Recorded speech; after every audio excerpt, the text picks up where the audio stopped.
So I briefly want to encourage you to take a look at Chapter 8 in Stock and Watson on nonlinear regression functions, and in particular look at some of the key concepts that are in the textbook there and are explained. For example, key concept 8.2 gives you a very concise summary of the three cases of using the logarithmic transformation of either the dependent variable or the independent variable x, or both, and then how the coefficients should be interpreted.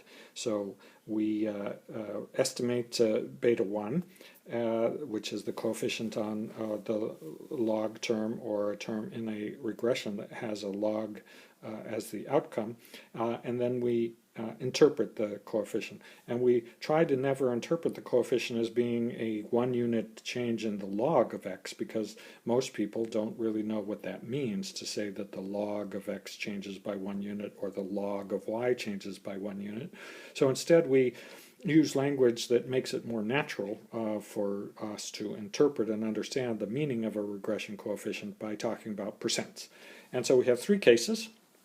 And these are all the cases that there are. There's just three cases. The first case is what we often call the linear log case. So linear log. So the outcome variable is in levels and the explanatory variable is in logs. Then we have the log linear case where the outcome is in logs and the explanatory variable is left as is. And then we have the log case, the third case. In the first case, the linear log case, we say that a 1% change in x is associated with a change in y of 0.01 times the coefficient that we estimate. Here's the coefficient we estimate. So we divide that coefficient by 100, same thing as multiplying by 0.01, and then we say that that coefficient divided by 100 is the effect on y of a 1% change in x.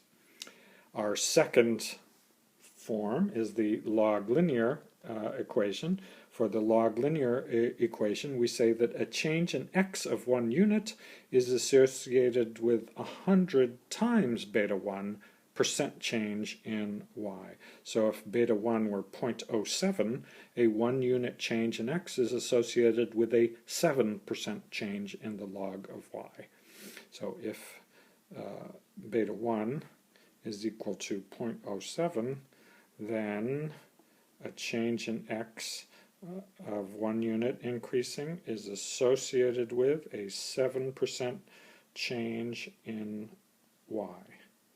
That would be how we would interpret that one. And then the third case is sometimes the simplest case, right? A 1% change in x is associated with a beta 1% change in y. So we refer to that from our knowledge of economics as the elasticity. So those are the three cases. These are the three ways to interpret the coefficients in each one of the associated cases. And from now on, that's the language you should always use when discussing coefficients in regressions that have logarithms.